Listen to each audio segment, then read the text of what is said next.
이게 신기해요. 어떻게 끼니 다 먹었는데 빠지나요? 뭐 그런 이야기 제일 많이 하고. 본래 제대로 다이어트를 하고 제대로 하면 뱃살 들어가죠. 그 방법을 여쭤봐야 돼. 사실 그게 제일 중요한 거 같거든요. 요거는 라디오 정보센터 다녀와서 본격적으로 들려드리고요. 동국대 가정의학과 오상호 교수와 함께하고 있고요. 라디오 정보센터 잠시 다녀옵니다.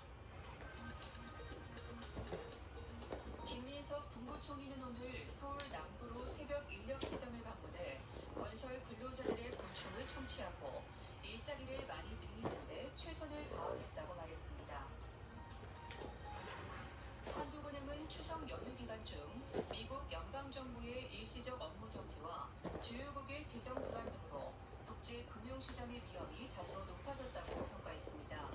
지난달 말 기준 우리나라 외환 보유액은 4,220억 2천만 달러로 넉 달 연속 상승했습니다. 올 들어 8월까지 박물관 문화상품, 이른바 뮤츠의 매출액이 217억 원을 돌파해 지난해 연간 매출액을 넘어섰습니다. 국토교통부가 주요 대학가를 대상으로 부동산 매물 인터넷 광고를 점검해 허위 과장된 위법 의심 광고 321건을 적발했습니다. 지금까지 라디오 정보센터 뉴스 정원아였습니다. 성공예감 이대호입니다. 10시 38분 현재 함께하고 계시고요. 동국대 가정의학과 오상호 교수와 함께 건강하게 먹고 운동 잘하는 방법 이어가고 있습니다. 교수님, 라디오 정보센터 가기 직전에 내장 지방을 먼저 뺄 수 있다라는 이야기 해주셨잖아요. 어떻게 하나요? 내장지방을 먼저 뺄 수 있다기보다는 제대로 하면 내장지방부터 빠진다는 표현이 더 정확한 것 같고요. 제대로 하는 이게 그 제대로 하는 방법이 뭐 별다른 게 없어요.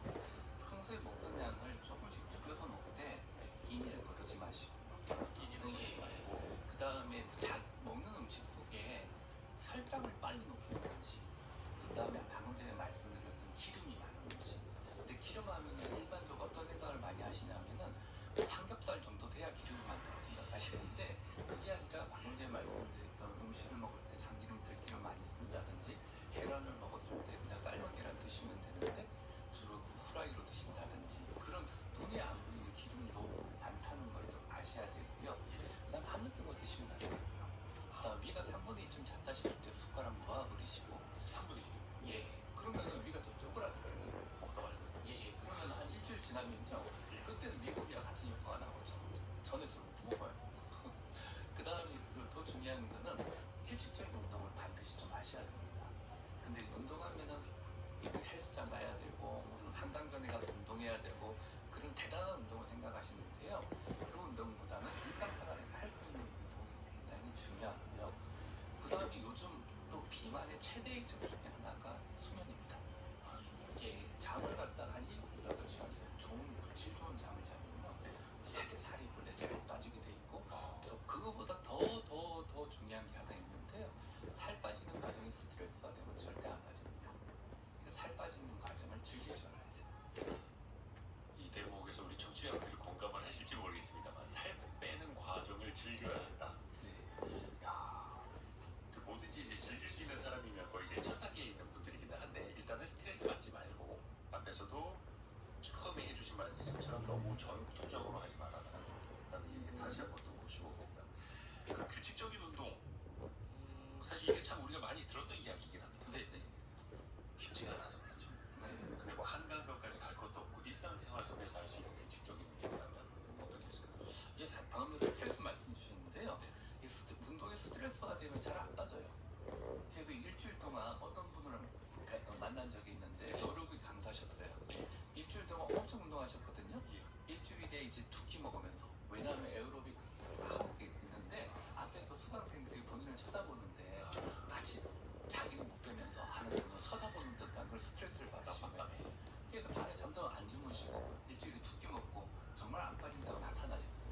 그것도 십몇 년 전의 이야기죠. 근데 그때 약도 별로 없었는데 그래도 이분한테 맨 처음에 처방한 거는 일주일만 일 쉬다가 오라고 했거든요.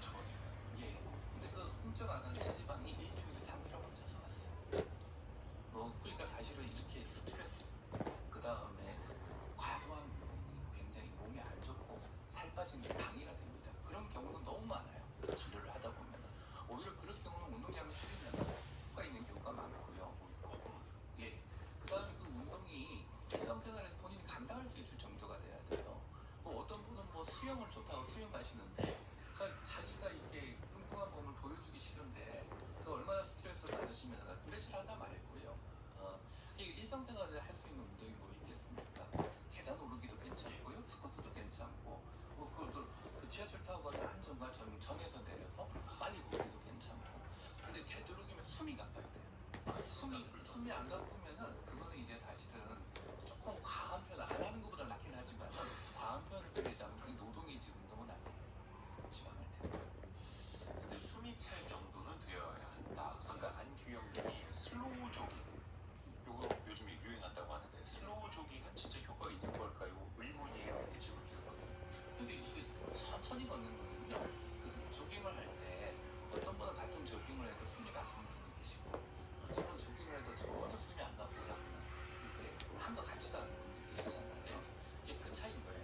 무슨 이야기냐면은 약간 숨 가쁜 분한 그 슬로우 조깅도 숨이 찬 분은 슬로우 조깅 괜찮아요.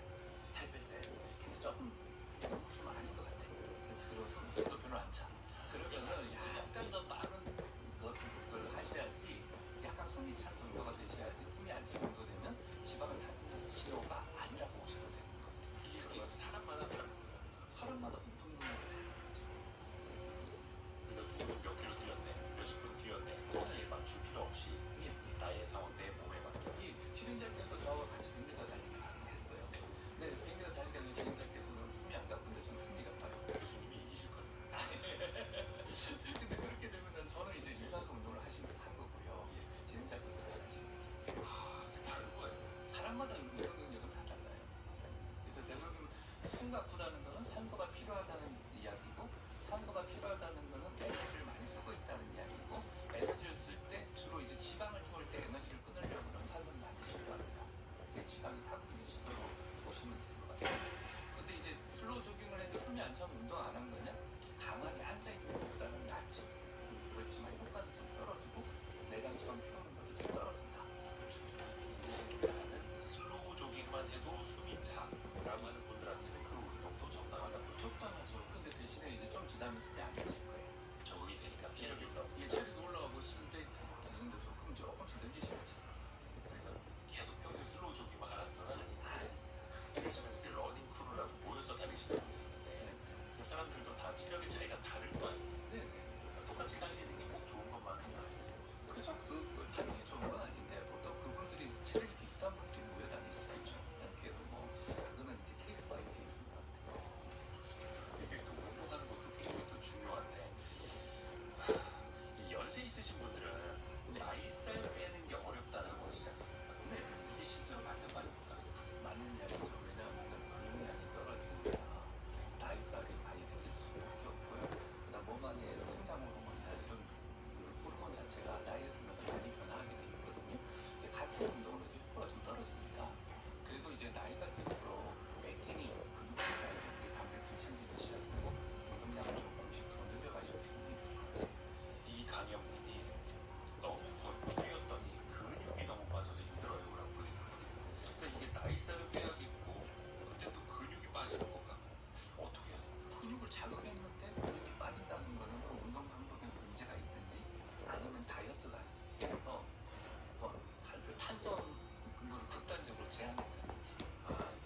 탄수화물을 극단적으로 줄였을 때 근육이 빠진다는 건 뇌가 그 안에 있는 걸 가져가는 거라고 인식을 하고 예, 그렇기도 하고요. 그다음 근육 소실이 점점 떨어지면은 근데 지방이 계속 쌓이게 되죠. 단순 먹더라도 기초 대사량이 떨어지니까. 그래서 그런 것들이 이제 계속 반복되면은 굉장히 노화가 빨리 진행됩니다. 탄수화물 이야기를 전에 해주셨는데 요즘 사람들이 왜 저탄고지 탄수화물은 적게 지방을 좀 많이 먹는 일종의 뭐 식이요법이라고 하는데 저탄저당 뭐 당도 좀 적게 먹는 이런 습관을 좀 들이려고 하지 않습니까? 근데 이것도 그러면 꼭 절대적으로 좋은 것만은 아닌 거네요. 뭐 탄수화물 적게 먹고 탄수화물은 비만의 적이다. 뭐 그런 이야기를 많이 하거든요. 그 세계보건기구가 그런 선언을 했다는데 세계보건기구는 그런 거 선언한 적이 없고요. 정확하게 이야기하면 설탕이나 과당, 단과일이지. 그래서 그런 거 먹고 나면은 혈당이 빨리 올라가고 인슐린 분비도 많이 되고 혈관에도 안 좋고 암 발생도 위험이 많이 생기기 때문에 그런 걸 했던 거지. 탄수화물을 너무 적게 먹으면 우리 몸이 오히려 해로워요. 근데 실제적으로 연구를 해봤는데 각국가별로 데이터를 모아서 우리가 먹는 칼로리 중에 탄수화물을 몇 퍼센트 먹었을 때 제일 오래 사느냐고 연구를 해봤거든요. 몇 퍼센트 나왔는지 아세요?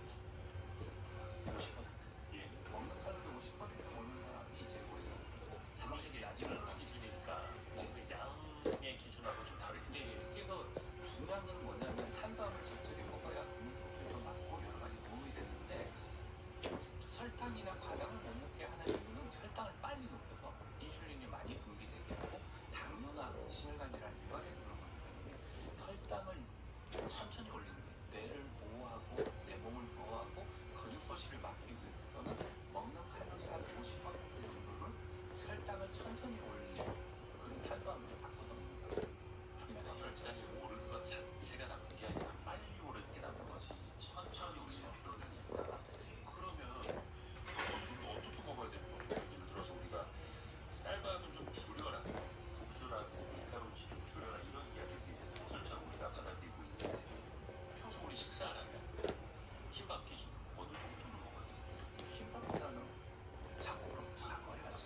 네, 그 다음에 아까 말씀하셨던 밀가루 음식 있잖아요. 그런 것들 좀 줄여야 되고. 그 줄이기는 줄여야 돼요. 예, 근데 요즘 또 라면도 많이 먹잖아요. 라면은 밀가루 음식을 먹어도 기름이 올라도 있고. 그 다음에 흰밥보다는 호밀밥, 통밀밥. 감자 같은 것도 많이 먹거든요. 많이 먹거든요. 그런 것도 좀 줄여요. 이게 좋은 형태의 탄수화물을 바꿔야죠. 천천히 소화가 되면서 일단 천천히. 예를 들어 과일을 먹을 때도 과일을 어떤 분은 갈아서 먹을 시간 없다 주스. 그러면 혈당이 빨리 올라가죠. 흡연소가 파괴될까 껍질째. 그래서 껍질째 먹는 게 좋고 아니면 과일을 생과일 주스보다는.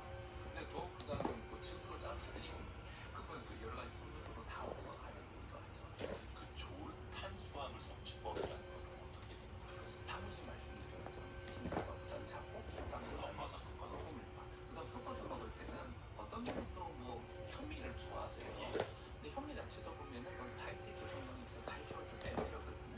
그래서 여러 가지 그 작곡을 건강하게 드셔야지 어느 하나만 고집하시는 건 지정하죠.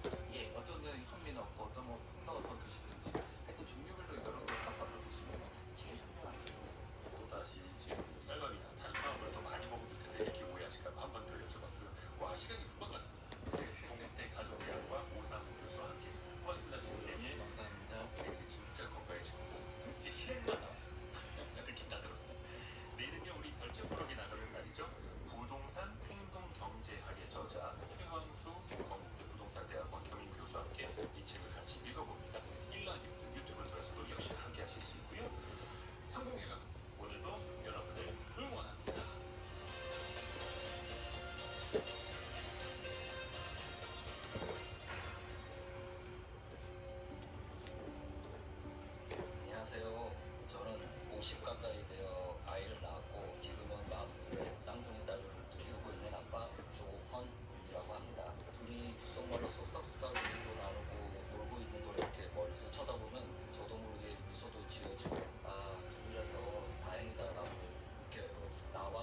주는 샬로제스 감독이 연출한 애프터선과 함께합니다.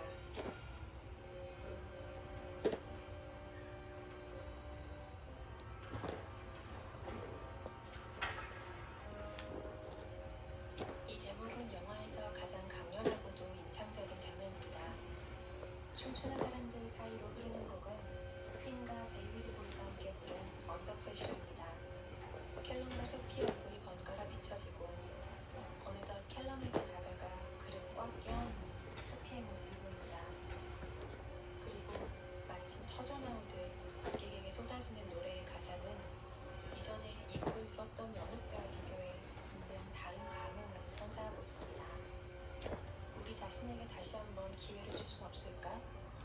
사랑에게 그 마지막 기회를 주는 건 어떨까? 왜 우리는 사랑을 줄 수 없지? 사랑은 너에게 이 밤의 끝에 있는 사람들을 보살피라고 하고 있어. 그리고 사랑은 너에게 우리 스스로를 대하는 방식을 바꾸라고 하고 있어.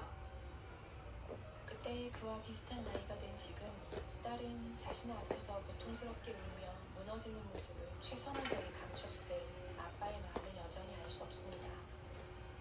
다만 그에게 손을 내밀어 꽉 껴안을 수는 있습니다. 이 영화적 상상은 자신의 시간을 회복하려는 딸의 몸부림이자 과거에는 결코 할 수 없었던 진심의 위로입니다. 그렇게 애프터선은 사랑을 이야기합니다. 그 모든 고통에도 불구하고 모든 순간에 사랑이 있었음을. 제목인 애프터선은 이미 햇볕에 탄 피부에 바르는 크림입니다. 자외선을 차단하기 위해 바르는 제품과는 차이점이 있죠. 앞선 데뷔보다는 이미 일어난 일에 대처에 필요한 물건이라는 점에서 의미가 있는 제목입니다. 기억의 영역에서는 저마다 다른 대응법이 필요할 테니까요. 이별을 떠올릴 때마다 소피는 하늘을 생각합니다. 같은 하늘을 보는 게 좋아. 이 하늘 아래 아빠랑 내가 있는 거니까. 그럼 같이 있는 거지. 기억이 있는 한 우리는 결코 혼자일 수 없습니다. 이은선의 영화관이었습니다.